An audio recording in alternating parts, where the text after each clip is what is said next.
Howdy folks, and welcome back to, yes, that's right, do not adjust your TV sets. Welcome back to War Thunder with the mighty Jingles. Yes, it has been a while. I recently received a batch of absolutely fantastic War Thunder Air Simulator Battle replays from Colander, and this is him here in his Bf109 G-10, flying a combined arms simulator battle against the Russians.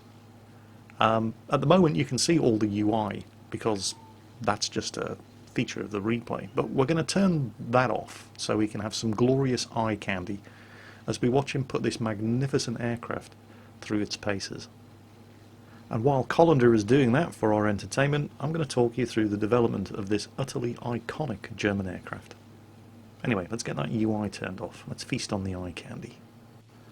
The path that led Willy Messerschmitt to the Bf109 was actually a pretty complicated one. Born in 1898, Messerschmitt formed his own company in March 1926 with financial help from the Bavarian state government. However, the state government also had an interest in another aircraft firm, I'll attempt to pronounce it, the Bayerische Flugzeugwerke, anyway, BFW, Bavarian Aircraft Company. Unable to support both firms, the state government persuaded them to merge in September 1927, with Messerschmitt providing design and development expertise while BFW handled manufacturing. The new company had a very rocky start. They had developed a passenger transport aircraft called the M20, which had been selected by the German state airline, the Deutsche Lufthansa. Unfortunately, the M20 had a very nasty habit of crashing and killing its test pilots. Lufthansa wanted nothing to do with the M20, and their director of procurement, a man called Erhard Milch, cancelled the order and demanded repayment of their money, which led to the bankruptcy of BFW. However, their board of directors were nothing if not sharp businessmen, and by 1933 they had the company afloat again. Unfortunately, by this point, Erhard Milch had moved on and up. When the Nazi Party came to power in 1932, Adolf Hitler made Erhard Milch the Secretary of State for Aviation. This did not bode well for BFW because he absolutely hated Willy Messerschmitt. And so, with zero prospects of obtaining any contracts in Germany, BFW was forced to look for business abroad and began to develop and sell a number of commercial aircraft to Romania. Milch publicly denounced the business transactions as treasonous, and the Gestapo state police began to investigate BFW's board of directors. Willy Messerschmitt was completely unrepentant, insisting that he had no choice. The German government refused to do business with BFW, so it was either export or go broke. Besides, if the Reich didn't want Messerschmitt aircraft, what reason was there to object to selling them to a friendly country like Romania? Nothing more came of the investigations, possibly because Theo Kranais, a high official of BFW, was a close friend of Minister of Aviation Hermann Göring, and in fact had been placed at BFW at Göring's request. Now, we're going to interrupt the history lesson for a moment just to return to the action, because Colander's gotten himself into a spot of bother with what looks like some kind of Yak-9. You can see the Yak clearly has the energy and altitude and therefore speed advantage, and he's going to use that to its maximum.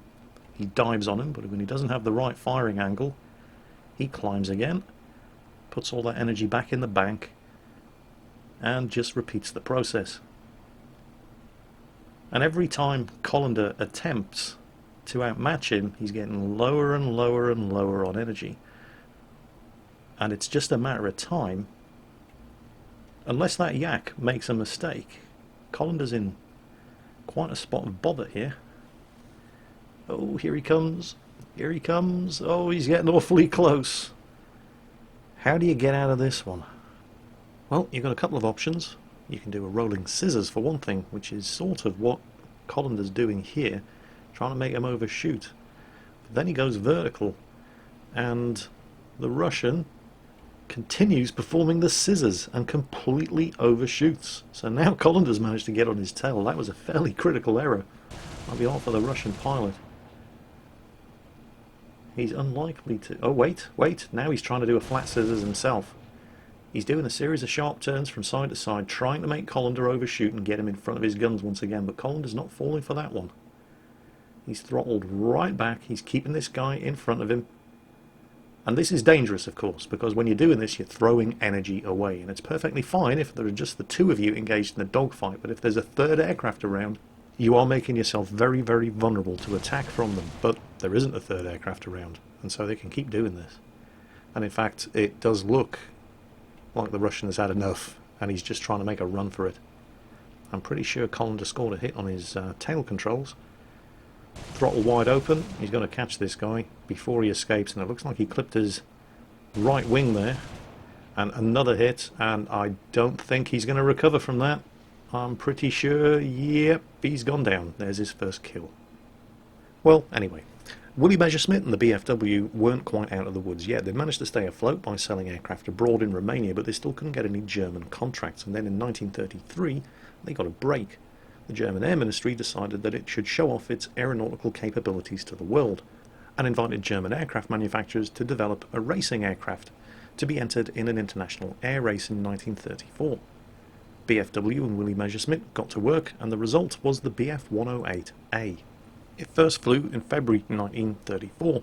It was a two-seat, low-wing monoplane with dual controls, flush-riveted fuselage, retractable tailwheel landing gear with a tail skid, a Herth HM8V inverted V engine with 250 horsepower and a 3-blade propeller. It could fly at 320 km per hour and was extremely manoeuvrable. It came third in the competition, which was a bit disappointing, but it was clearly an excellent aircraft, and in fact, as pilots got their hands on production machines, they started setting records with them. Messerschmitt was encouraged by the success of the Bf108 and decided that he could compete in a competition for a new fighter for the Luftwaffe. The Reichsministry specification had been issued in early 1934. They wanted a fast monoplane fighter, armed with at least 2 MG-17 machine guns and capable of being fitted with the new liquid-cooled V12 engines being developed by Junkers and Daimler-Benz.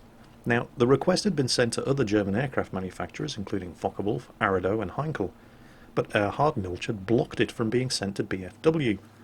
Lobbying by Theo Kranais with his friend Hermann Göring, and enthusiasm by a group of Luftwaffe officers for the Bf108A, as well as heavy demands on German aircraft production, overcame Milch's hostility to Willie Messerschmitt, and in 1935 BFW was given a contract to participate in the fighter competition.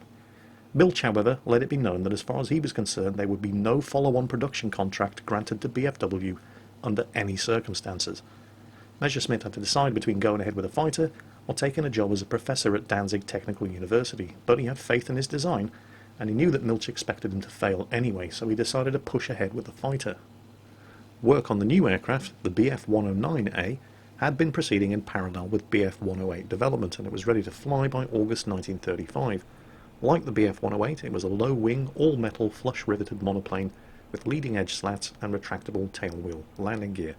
It had a single-seat cockpit with a fully enclosed canopy that hinged open to the right. None of these design features were particularly new, but the Bf109A was one of the first aircraft to actually use them all together in the same airframe. Ironically, because the new engines from Daimler-Benz and Junkers weren't yet available, the Bf109 first flew with a British Rolls-Royce Kestrel 695 horsepower V12 engine. Yes, that's right. That's right, Germany. One of your most iconic fighter aircraft ever first flew with a British engine. How do you like them apples? Sorry, Germany. You know I love you, but I'm English, and there are certain racial stereotypes that I have to maintain. Anyway, heading back to the action, Colander appears to have spotted some anti-aircraft fire, and where there's anti-aircraft fire, there's usually some aircraft, and he does appear to have found himself a Sturmovik. And the Sturmovik's a good aircraft, but it's not a fighter, and the G-10 very much is, so scratch one Sturmovik. There's his second kill. Anyway, the first prototype Bf109, the Bf109 V1, was run through preliminary flight tests in September 1935 and then passed on to the Luftwaffe Test Center. Test pilots were very suspicious of the design. It looked pretty fragile compared to the heavier aircraft they were used to. They weren't very comfortable with the fully enclosed cockpit, which was very cramped and a tight fit, and they were unhappy with the aircraft's high wing loading. They didn't like the steep ground angle, which restricted their forward view on takeoff. The head of the Reichsministry Procurement Office, World War I fighter ace General Ernst Udet, was openly contemptuous, saying, "That will never make a fighter." The concerns were justified in one respect. The main landing gear had a very, very narrow track. It made the aircraft a bit of a roller skate on the runway, and it was weak and prone to collapse. In fact, the prototype did suffer a landing gear failure when it was handed over to the Luftwaffe for test, and landing gear problems would be a long-standing difficulty for the Bf109. But whatever problems it had on the ground, it was agile and fast in the air, and the fighter became one of the front runners in the competition. General Udet even overcame his original suspicions and became an enthusiastic supporter of the Bf109. By this time, the Bf109A was clearly becoming the frontrunner in the competition. The Arado and Focke-Wulf entries had fallen to the wayside early on due to poor performance and mechanical failures, and the Bf109A was demonstrating itself superior to the Heinkel machine, the HE112. German intelligence stacked the deck even more clearly in favour of the Bf109A when they reported that the British were working on a conceptually similar advanced fighter, the Supermarine Spitfire. The Reichsministry was sufficiently impressed by the Bf109A to order 10 pre-production aircraft, although they did hedge their bets and ordered 10 HE112s as well. Willy Messerschmitt had won his gamble, and Milch could only fume over giving Messerschmitt as many chances as he had.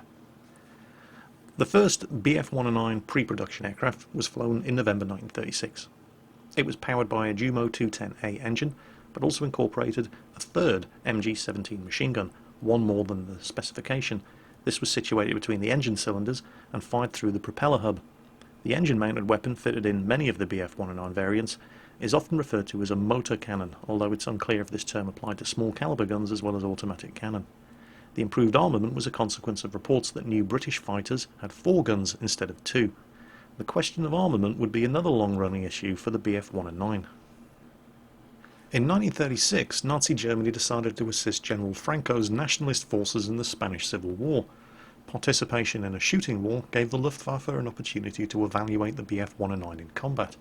The 3 pre-production aircraft available at the time were sent to Seville in December 1936 and January 1937 to be flown by the German volunteer group in Spain, the Condor Legion. The pre-production aircraft suffered from a number of teething problems in combat service, as would be expected for prototypes, but taking that into consideration, they did give the Luftwaffe a very good reason to be excited about the new fighter.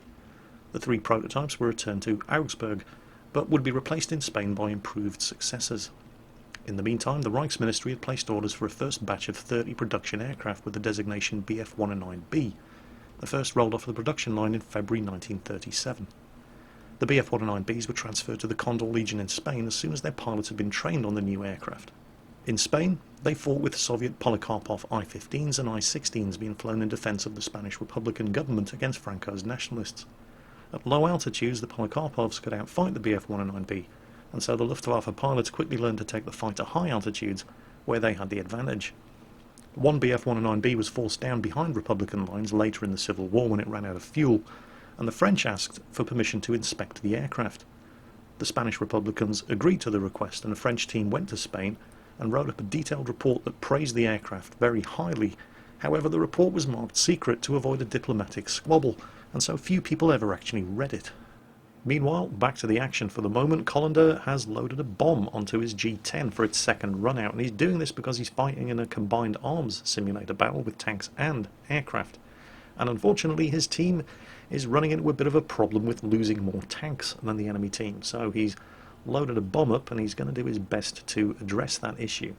And he's spotted himself, I don't know if you just saw him fire, there is an enemy tank hiding, or trying to hide, behind that house.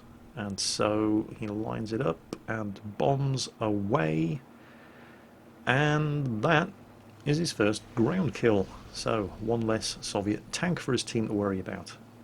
And of course, now that he's gotten rid of the bomb, it's reducing the drag on the airframe, and it's turned this thing into a fighter again.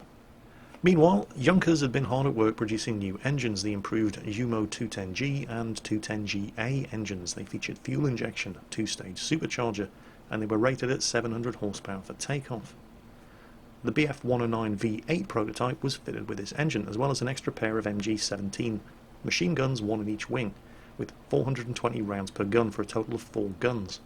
A similar Bf109 V9 was built as well, but replaced the wing machine guns with MG FF 20mm cannon with 60 rounds per gun. Unfortunately, the cannon was suffering from teething problems at the time, and so the production Bf109C, much like the Bf109 V8, with 4 MG-17 machine guns and the Jumo 210 engine, but also with a FUG 7 radio that permitted for the first time in the Bf109 series communication with ground troops, was rushed into production. The first Claras, as the C variant were called by Luftwaffe pilots, were rolled off the production line at Augsburg in March 1938 and were rushed off to fight as volunteers once more in Spain. Meanwhile, Colander has found himself another victim. It's yet another Sturmovik. He's low, he's slow, there is no way he's going to be able to outrun the G10. However, he does take a ferocious pounding before he finally succumbs to the firepower of all of these cannons mounted on the G10, but that is definitely his third kill. And not before time too, because here comes yet another yak. The yak screwed up his initial pass, and Colander has gone high, loops it around, giving himself the energy advantage over this fella, but the yak's coming up to meet him, but the angle is pretty bad. Where's he going to go? What's he going to do? And, oh, that looks bad. That looks like a stall. He's definitely stalled it, but it looks like he's managed to recover. He's managed to get the nose down, build up some speed again, retain control of the aircraft. Now, where's he gone? Where's he gone? Where? Oh, there he is. Oh, he's making this look easy. He's managed to slot in on this guy's tail.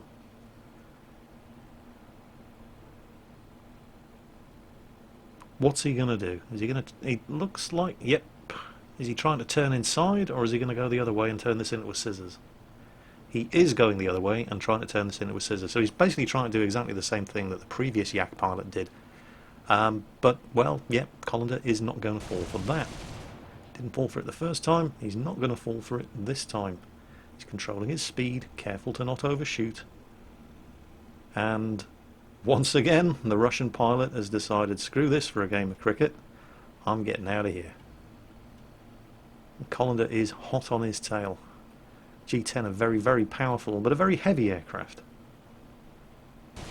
Long burst of fire and just snaps his wing right off. Yet another kill. So, despite the fact that the Bf109C did prove itself very capable in combat, it was still unable to get past that magic 300 miles per hour number with the UMO engine. What Messerschmitt really wanted was the brand new Daimler-Benz DB600 engines. Unfortunately, the engines were proving troublesome, particularly with their superchargers, and Daimler-Benz were unable to manufacture enough of them for everybody, and the Luftwaffe was giving priority for the engines to the HE-111 bombers. And so the next production variant of the Bf109, the D, or Dora, once again used the Junkers Jumo engines.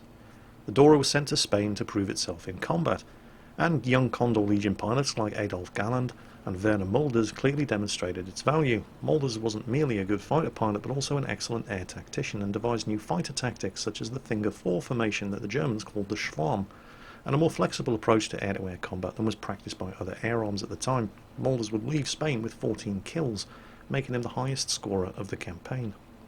The next version of the Bf109, considered by many to be the definitive version of the Bf109, or certainly one of the most enjoyable to fly, was the Bf109E, known to its pilots as the Emil.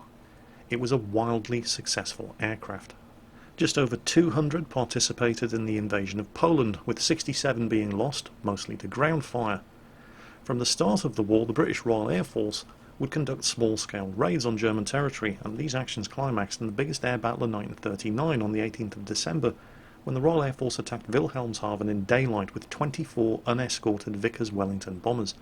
The Luftwaffe had a party with them, shooting down 12 of the Wellingtons and damaging 3 others badly, for the cost of only 2 Bf109s.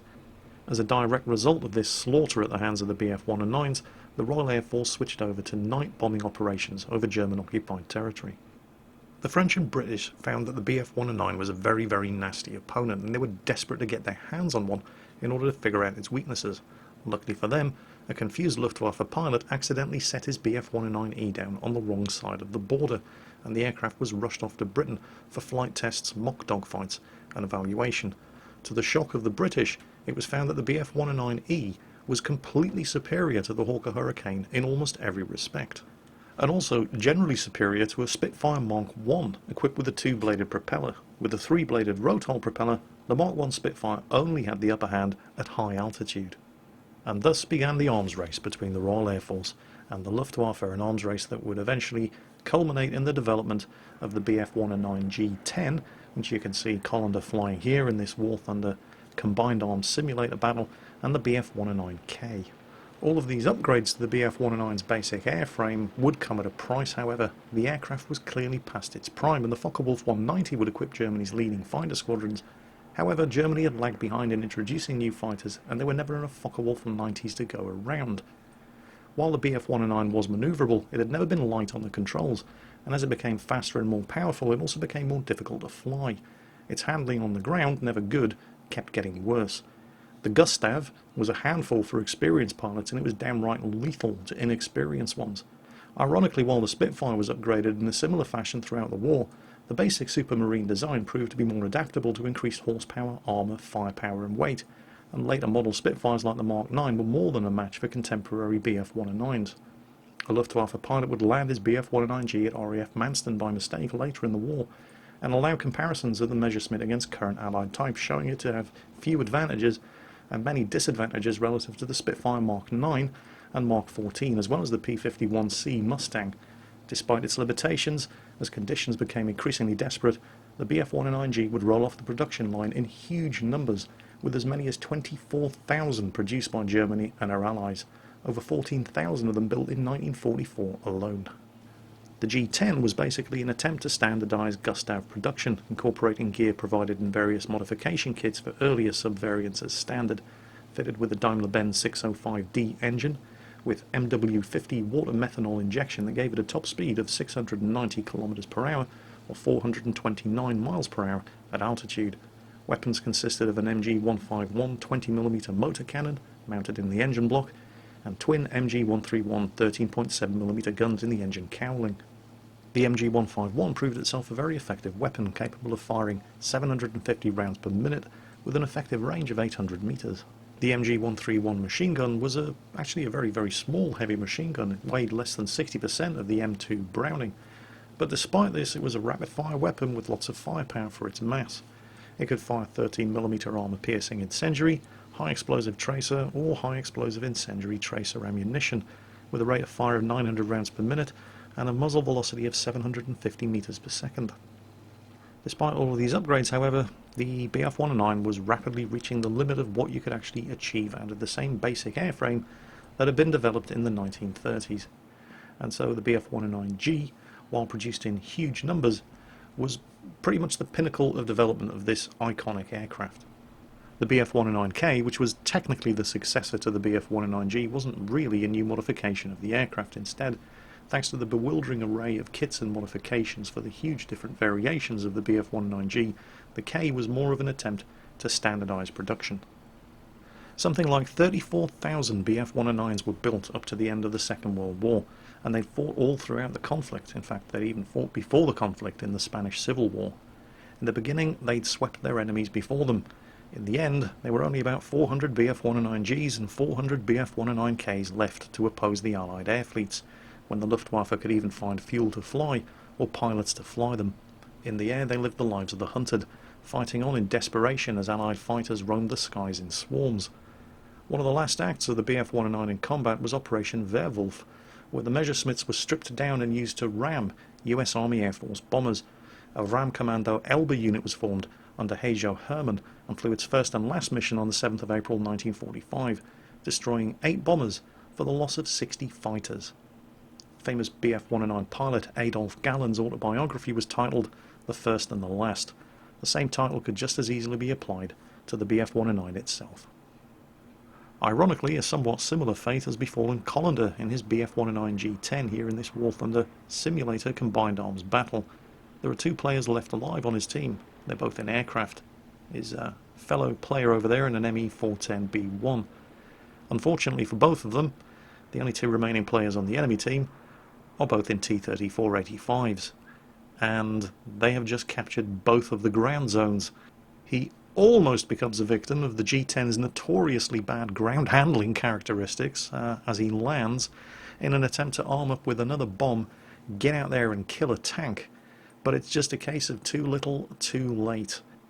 He's never going to get back out there in time. In fact, his compatriot in the ME-410 is also not going to get back out there in time, and this, much like the Second World War itself, was a defeat for Germany and a victory for the Allies. Hope you enjoyed today's video, folks. Thank you to Colander for sending this and many other fantastic War Thunder Simulator battle replays in, some of which you'll be seeing in the near future. I hope you enjoyed today's War Thunder video, or at the very least found it informative, and as always, take care, and I'll catch you next time.